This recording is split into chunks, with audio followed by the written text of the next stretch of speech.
अथ श्री स्कंदमाता स्तोत्रम्। सिंहासनगता नित्यं पद्माश्रितकरद्वया शुभदास्तु सदा देवी स्कंदमाता यशस्विनी। वन्दे वाञ्छितकामार्थे चन्द्रार्धकृतशेखरां सिंहारूढा चतुर्भुजा स्कंदमाता यशस्विनी। धवलवर्णा विशुद्धचक्रस्थितां पञ्चमदुर्गां त्रिनेत्राम् अभयपद्मयुग्मकरां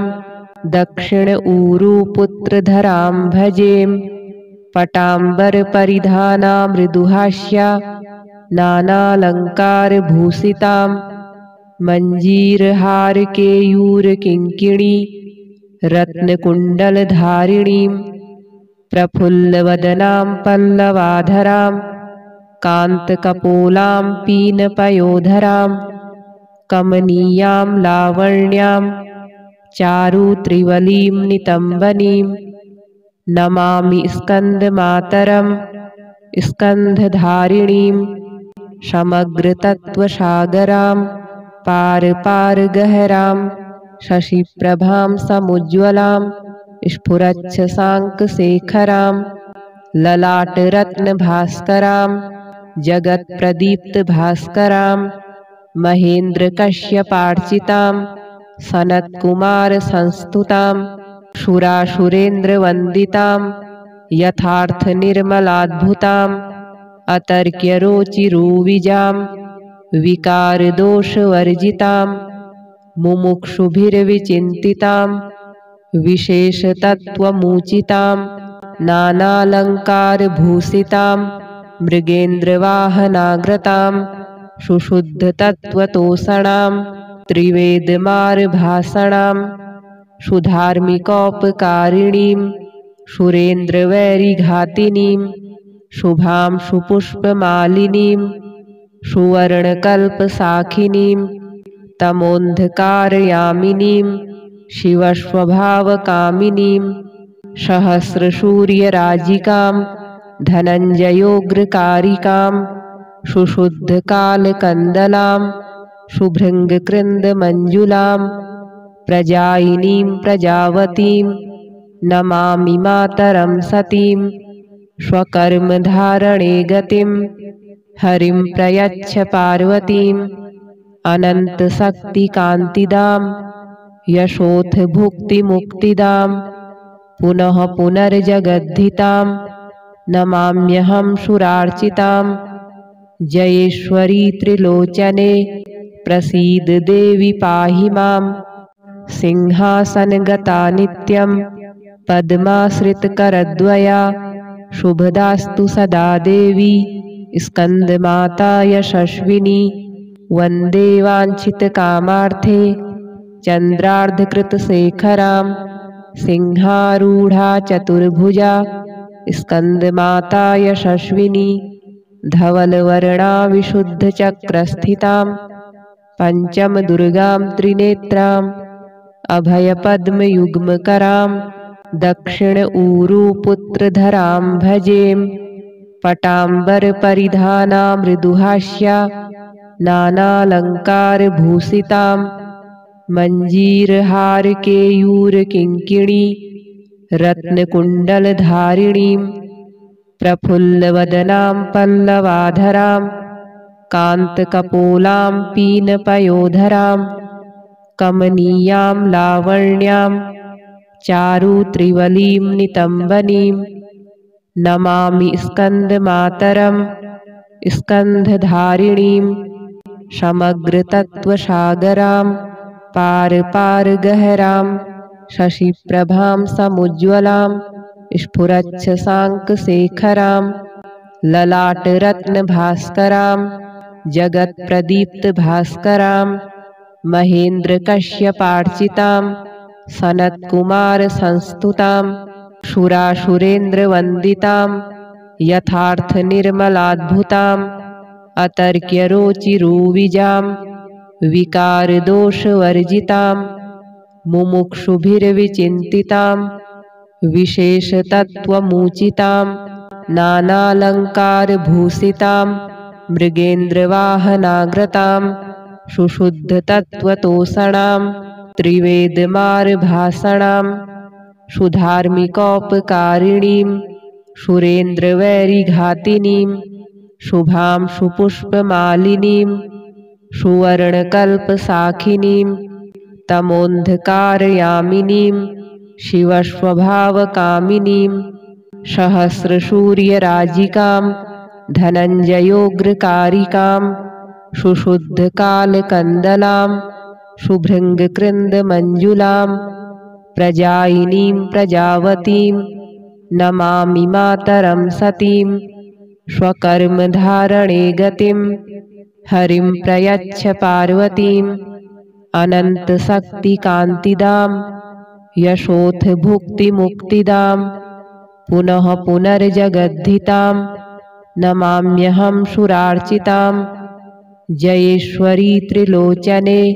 प्रसीद देवी पाहि मां सिंहासनगता नित्यं पद्माश्रितकरद्वया शुभदास्तु सदा देवी स्कन्दमाता यशस्विनी वन्दे वाञ्छितकामार्थे चन्द्रार्धकृतशेखरां सिंहारूढा चतुर्भुजा स्कन्दमाता यशस्विनी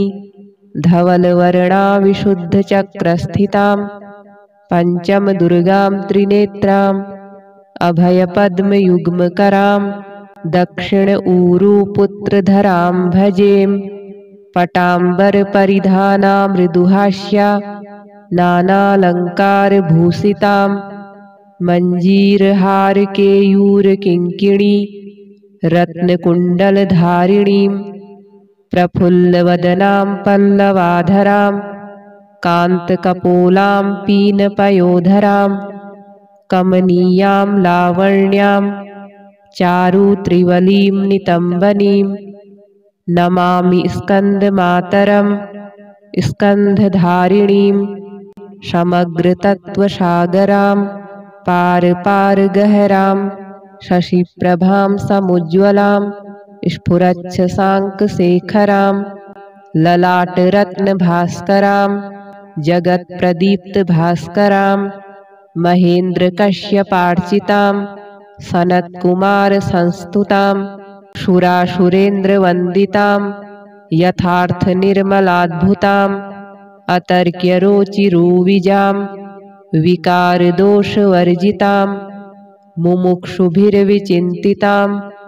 विशेषतत्त्वमूचितां नानालङ्कारभूषितां मृगेन्द्रवाहनाग्रतां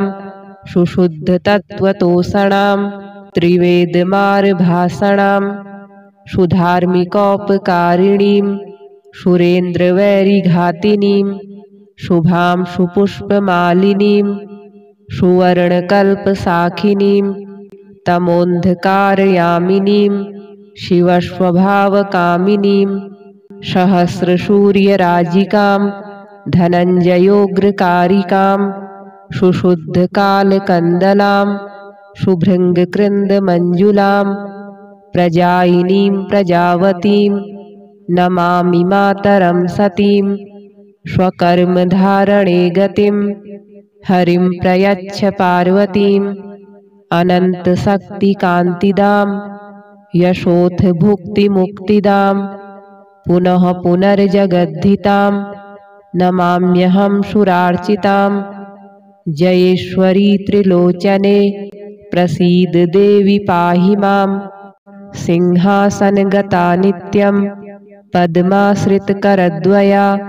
शुभदास्तु सदा देवी स्कन्दमाता यशस्विनी वन्दे वाञ्छितकामार्थे चन्द्रार्धकृतशेखरां सिंहारूढा चतुर्भुजा स्कन्दमाता यशस्विनी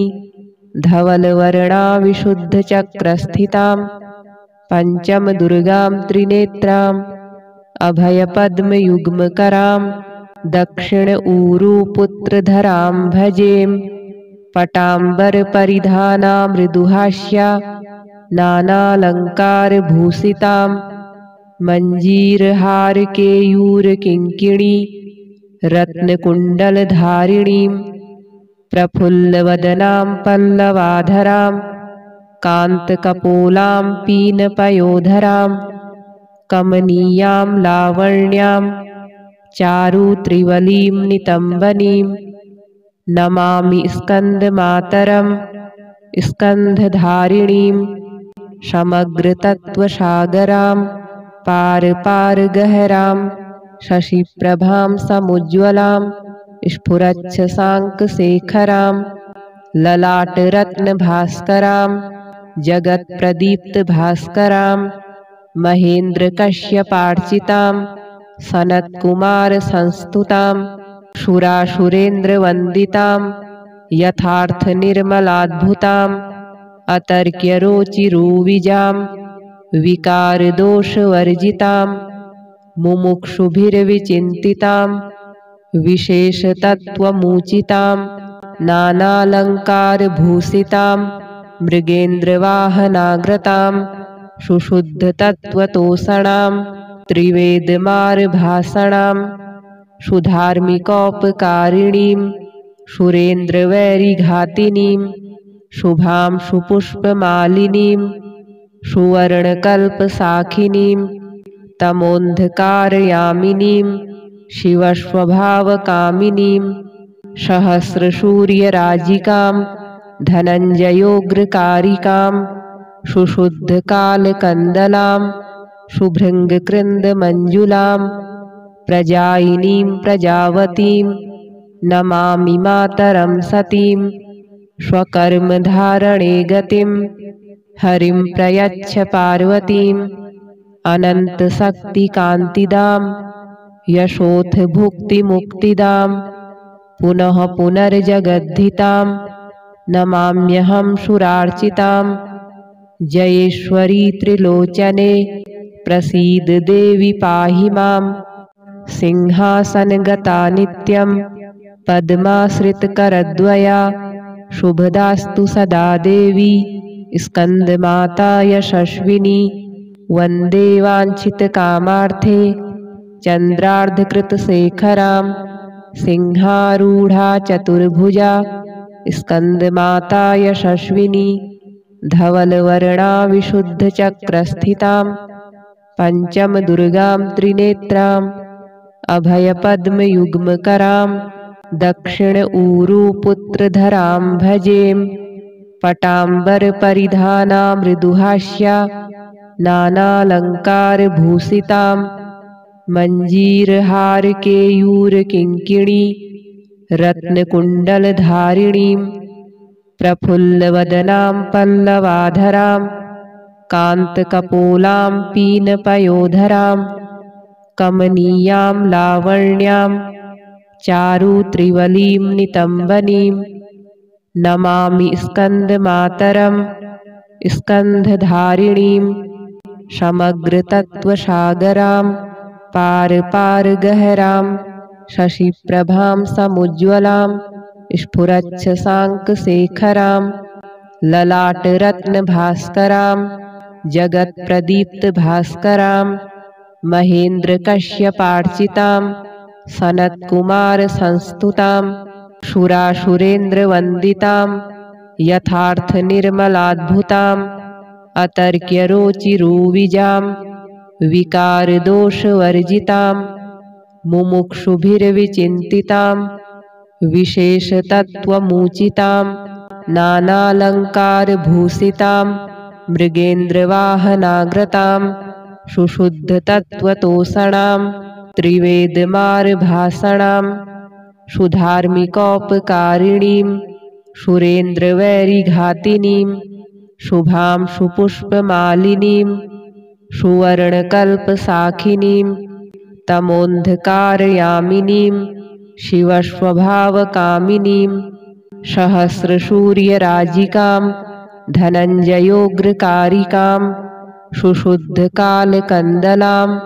शुभृङ्गकृन्दमञ्जुलां प्रजायिनीं प्रजावतीं नमामि मातरं सतीं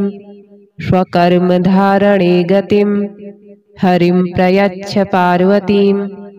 अनन्तशक्तिकान्तिदां यशोऽथ भुक्तिमुक्तिदां पुनः पुनर्जगद्धितां नमाम्यहं सुरार्चितां जयेश्वरी त्रिलोचने प्रसीद देवी पाहि मां सिंहासनगता नित्यं पद्माश्रितकरद्वया शुभदास्तु सदा देवी स्कन्दमाता यशस्विनी वन्दे वाञ्छितकामार्थे चन्द्रार्धकृतशेखरां सिंहारूढा चतुर्भुजा स्कन्दमाता यशस्विनी धवलवर्णा विशुद्धचक्रस्थितां पञ्चमदुर्गां त्रिनेत्राम् अभयपद्मयुग्मकरां दक्षिण ऊरुपुत्रधरां भजेम पटाम्बरपरिधाना मृदुहास्या नानालङ्कारभूषितां मञ्जीरहारकेयूरकिङ्किणी रत्नकुण्डलधारिणीं प्रफुल्लवदनां पल्लवाधरां कान्तकपोलां पीनपयोधरां कमनीयां लावण्यां चारुत्रिवलीं नितम्बनीं नमामि स्कन्दमातरं स्कन्धधारिणीं समग्रतत्त्वसागरां पारपारगहरां शशिप्रभां समुज्ज्वलां स्फुरच्छशाङ्कशेखरां ललाटरत्नभास्करां जगत्प्रदीप्तभास्करां महेन्द्रकश्यपार्चितां सनत्कुमारसंस्तुतां सुरासुरेन्द्रवन्दितां यथार्थनिर्मलाद्भुताम् अतर्क्यरोचिरूविजां विकारदोषवर्जितां मुमुक्षुभिर्विचिन्तितां विशेषतत्त्वमुचितां नानालङ्कारभूषितां मृगेन्द्रवाहनाग्रतां सुशुद्धतत्त्वतोषणां त्रिवेदमार्भासणां सुधार्मिकोपकारिणीं सुरेन्द्रवैरिघातिनीं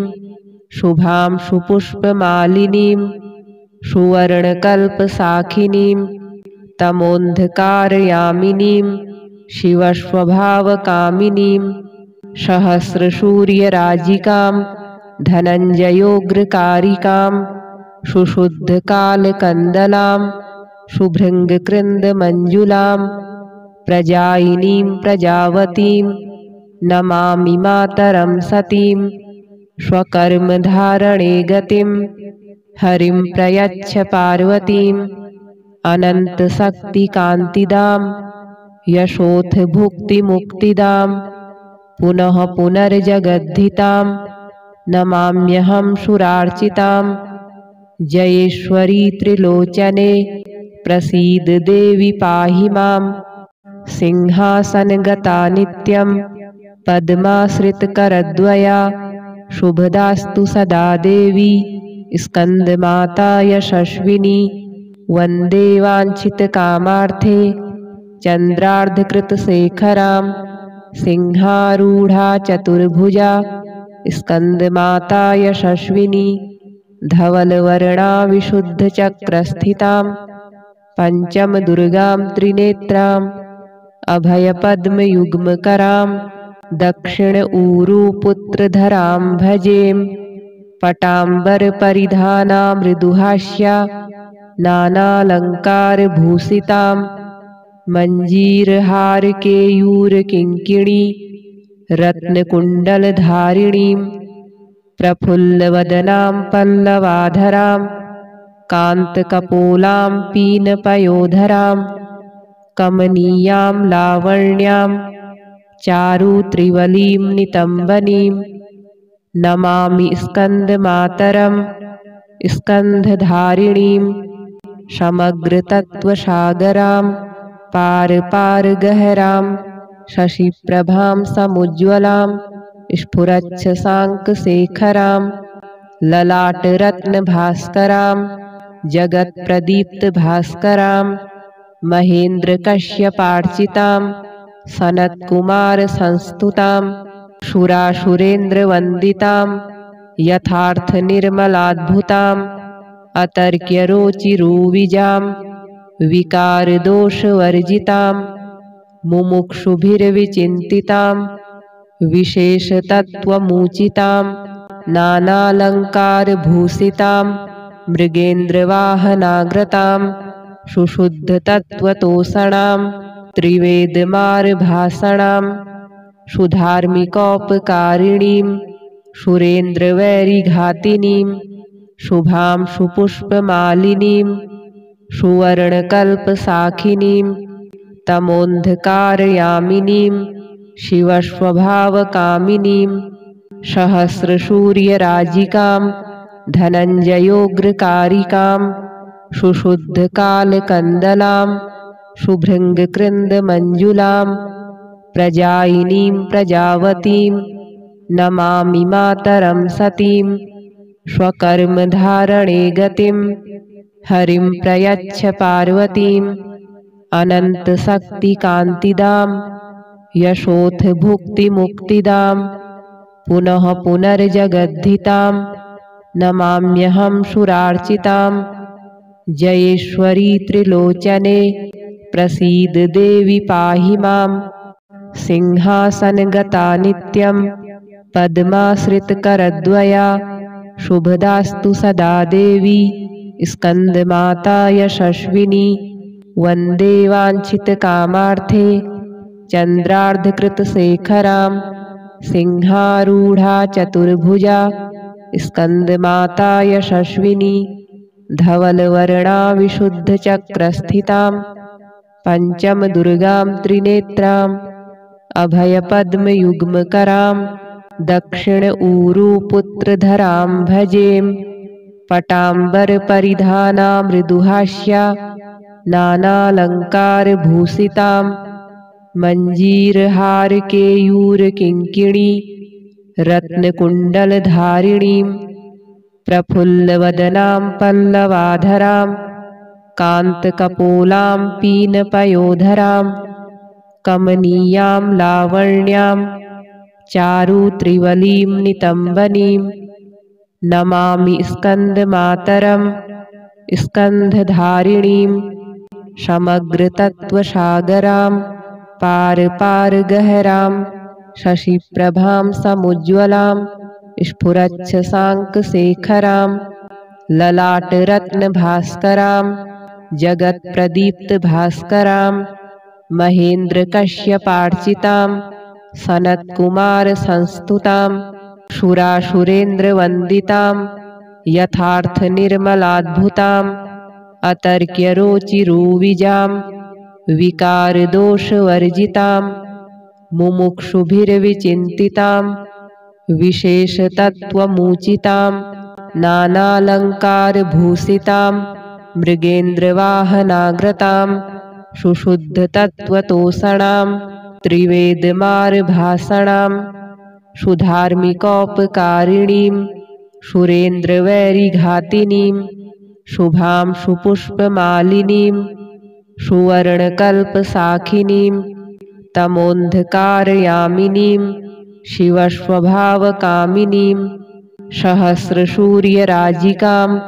धनञ्जयोग्रकारिकां सुशुद्धकालकन्दलां शुभृङ्गकृन्दमञ्जुलां प्रजायिनीं प्रजावतीं नमामि मातरं सतीं स्वकर्मधारणे गतिं हरिं प्रयच्छ पार्वतीम् अनन्तशक्तिकान्तिदां यशोथ भुक्तिमुक्तिदां पुनः पुनर्जगद्धितां नमाम्यहं सुरार्चितां जयेश्वरी त्रिलोचने प्रसीद देवी पाहि मां सिंहासनगता नित्यं पद्माश्रितकरद्वया शुभदास्तु सदा देवी स्कन्दमाता यशस्विनी वन्दे वाञ्छितकामार्थे चन्द्रार्धकृतशेखरां सिंहारूढा चतुर्भुजा स्कन्दमाता यशस्विनी धवलवर्णा विशुद्धचक्रस्थितां पञ्चमदुर्गां त्रिनेत्राम्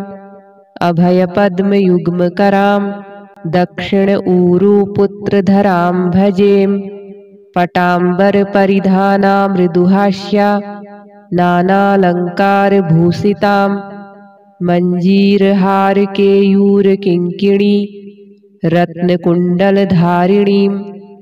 प्रफुल्लवदनां पल्लवाधरां कान्तकपोलां पीनपयोधरां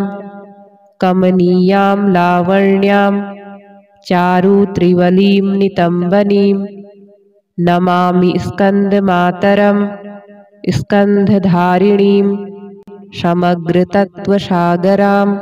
पारगहरां शशिप्रभां समुज्ज्वलां स्फुरच्छशाङ्कशेखरां ललाटरत्नभास्करां जगत्प्रदीप्तभास्करां महेन्द्रकश्यपार्चितां सनत्कुमारसंस्तुतां सुरासुरेन्द्रवन्दितां यथार्थनिर्मलाद्भुताम् अतर्क्यरोचिरूविजां विकारदोषवर्जितां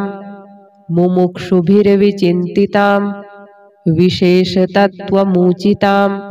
नानालङ्कारभूषितां मृगेन्द्रवाहनाग्रतां सुशुद्धतत्त्वतोषणां त्रिवेदमार्भासणां सुधार्मिकोपकारिणीं सुरेन्द्रवैरिघातिनीं शुभां सुपुष्पमालिनीं सुवर्णकल्पसाखिनीं तमोन्धकारयामिनीं शिवस्वभावकामिनीं सहस्रसूर्यराजिकां धनञ्जयोग्रकारिकां सुशुद्धकालकन्दलां शुभृङ्गकृन्दमञ्जुलां प्रजायिनीं प्रजावतीं नमामि मातरं सतीं स्वकर्मधारणे गतिं हरिं प्रयच्छ पार्वतीम् अनन्तशक्तिकान्तिदां यशोथ भुक्तिमुक्तिदां पुनः पुनर्जगद्धितां नमाम्यहं सुरार्चितां जयेश्वरी त्रिलोचने प्रसीद देवी पाहि मां सिंहासनगता नित्यं पद्माश्रितकरद्वया शुभदास्तु सदा देवी स्कन्दमाता यशस्विनी वन्दे वाञ्छितकामार्थे चन्द्रार्धकृतशेखरां सिंहारूढा चतुर्भुजा स्कन्दमाता यशस्विनी धवलवर्णा विशुद्धचक्रस्थितां पञ्चमदुर्गां त्रिनेत्राम् अभयपद्मयुग्मकरां दक्षिण ऊरुपुत्रधरां भजेम पटाम्बरपरिधाना मृदुहास्या नानालङ्कारभूषितां मञ्जीरहारकेयूरकिङ्किणी रत्नकुण्डलधारिणीं प्रफुल्लवदनां पल्लवाधरां कान्तकपोलां पीनपयोधरां कमनीयां लावण्यां चारुत्रिवलीं नितम्बनीं नमामि स्कन्दमातरं स्कन्धधारिणीं समग्रतत्त्वसागरां पारगहरां शशिप्रभां समुज्ज्वलां स्फुरच्छशाङ्कशेखरां ललाटरत्नभास्करां जगत्प्रदीप्तभास्करां महेन्द्रकश्यपार्चितां सनत्कुमारसंस्तुतां सुरासुरेन्द्रवन्दितां यथार्थनिर्मलाद्भुताम् अतर्क्यरोचिरूविजां विकारदोषवर्जितां मुमुक्षुभिर्विचिन्तितां विशेषतत्त्वमुचितां नानालङ्कारभूषितां मृगेन्द्रवाहनाग्रतां सुशुद्धतत्त्वतोषणां त्रिवेदमार्भासणां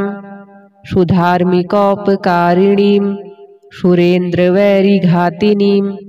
शुभां सुपुष्पमालिनीं सुवर्णकल्पसाखिनीं तमोन्धकारयामिनीं शिवस्वभावकामिनीं सहस्रसूर्यराजिकां धनञ्जयोग्रकारिकां सुशुद्धकालकन्दलां शुभृङ्गकृन्दमञ्जुलां प्रजायिनीं प्रजावतीं नमामि मातरं सतीं स्वकर्मधारणे गतिं हरिं प्रयच्छ पार्वतीम् अनन्तशक्तिकान्तिदां यशोथ भुक्तिमुक्तिदां पुनः पुनर्जगद्धितां नमाम्यहं सुरार्चितां जयेश्वरी त्रिलोचने प्रसीद देवी पाहि मां सिंहासनगता नित्यं पद्माश्रितकरद्वया शुभदास्तु सदा देवी स्कन्दमाता यशस्विनी वन्दे वाञ्छितकामार्थे चन्द्रार्धकृतशेखरां सिंहारूढा चतुर्भुजा स्कन्दमाता यशस्विनी धवलवर्णा विशुद्धचक्रस्थितां पञ्चमदुर्गां त्रिनेत्राम् अभयपद्मयुग्मकरां दक्षिण ऊरुपुत्रधरां भजेम पटाम्बरपरिधाना मृदुहास्या नानालङ्कारभूषितां मञ्जीरहारकेयूरकिङ्किणी रत्नकुण्डलधारिणीं प्रफुल्लवदनां पल्लवाधरां कान्तकपोलां पीनपयोधरां कमनीयां लावण्यां चारुत्रिवलीं नितम्बनीं नमामि स्कन्दमातरं स्कन्धधारिणीं समग्रतत्त्वसागरां पारगहरां शशिप्रभां समुज्ज्वलां स्फुरच्छशाङ्कशेखरां ललाटरत्नभास्करां जगत्प्रदीप्तभास्करां महेन्द्रकश्यपार्चितां सनत्कुमारसंस्तुतां सुरासुरेन्द्रवन्दितां यथार्थनिर्मलाद्भुताम् अतर्क्यरोचिरूविजां विकारदोषवर्जितां मुमुक्षुभिर्विचिन्तितां विशेषतत्त्वमुचितां नानालङ्कारभूषितां मृगेन्द्रवाहनाग्रतां सुशुद्धतत्त्वतोषणां त्रिवेदमार्भासणां सुधार्मिकोपकारिणीं सुरेन्द्रवैरिघातिनीं शुभां सुपुष्पमालिनीं सुवर्णकल्पसाखिनीं तमोन्धकारयामिनीं शिवस्वभावकामिनीं सहस्रसूर्यराजिकां धनञ्जयोग्रकारिकां सुशुद्धकालकन्दलां शुभृङ्गकृन्दमञ्जुलां प्रजायिनीं प्रजावतीं नमामि मातरं सतीं स्वकर्मधारणे गतिं हरिं प्रयच्छ पार्वतीम् अनन्तशक्तिकान्तिदां यशोथ भुक्तिमुक्तिदां पुनः पुनर्जगद्धितां नमाम्यहं सुरार्चितां जयेश्वरी त्रिलोचने प्रसीद देवी पाहि मां